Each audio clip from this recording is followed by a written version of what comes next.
household employee taxes, also called nanny taxes for the obvious reason.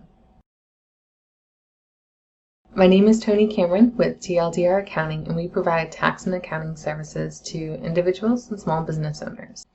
A big question that has been coming up recently is, what happens if I hire a nanny, and how do I end up paying them? So a nanny falls under the term household employee. A household employee would be like a nanny, a butler, a house cleaner, if you hired someone just to take care of your lawn, things like that. Now, for the most part, a lot of times you'd hire a service for this, so like a lawn care service or a house cleaner from a service, and you would pay the service, and then the service would take care of those things. But a nanny is very, very different. A nanny, for the most part, you're going to end up being the employer. So hence the term nanny taxes.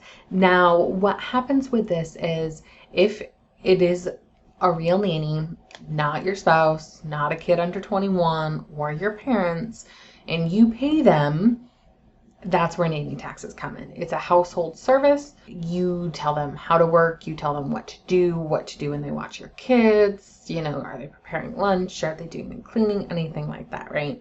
So you're dictating how the job is done, you're dictating when they're going to work, maybe they're at your house at 8 a.m. so you can get some work done, anything like that. Now, a lot of times folks will quietly ask, but what if I pay them under the table?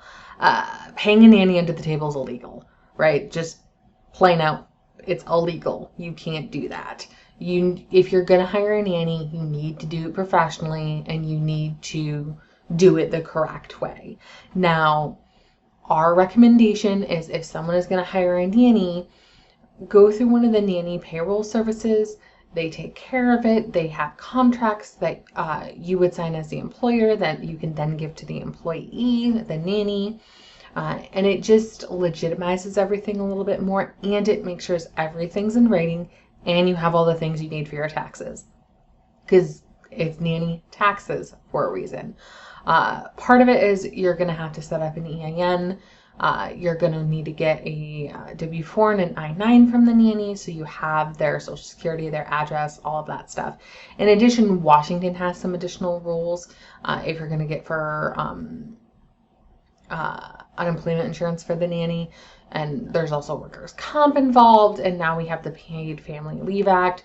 So there's all this stuff that you could technically do on your own, and we talk about it in our blog post, but I'll be very clear here. It is so much easier to just have one of the payroll services that specialize in nanny taxes to take care of it. They take care of all of the stuff, right? Like, they take care of the quarterly filings. They make sure that the correct amount of taxes gets paid in. Like, it is the easiest way to go. We recommend that 100%. Now, say you do go with a service or you take care of it individually, we still need that information for your tax return.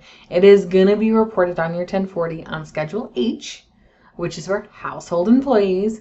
We're going to ask for copies of the W-2 that you gave your nanny. Did you pay in any unemployment insurance? If so, how much? What state was that to? Did you do any withholding? Like, there are going to be all these questions.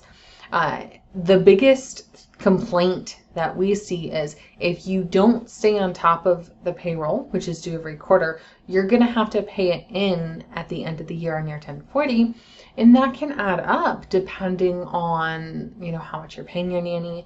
Are they for the full year? Are they full time? Right? Is it $30,000? Is it $36,000 in salary that you're paying them?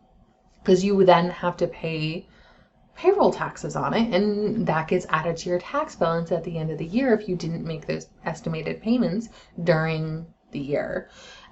So our first recommendation is go with one of the nanny payroll services. They tend to be cheap if they specialize in it, because it's all they do. They also have all the agreements you need to sign. The second recommendation is making sure that you do pay in quarterly the tax withholding for the household employee taxes. You don't want to end up having to pay at year end just pay it during the year so you're not stuck with a giant tax bill that you weren't expecting. And then the third recommendation is just keep all the documentation on this because there are things we're going to ask. Bonus recommendation, do not pay your nanny under the table. Do it correctly. Make sure you keep all the documentation and you'll be fine.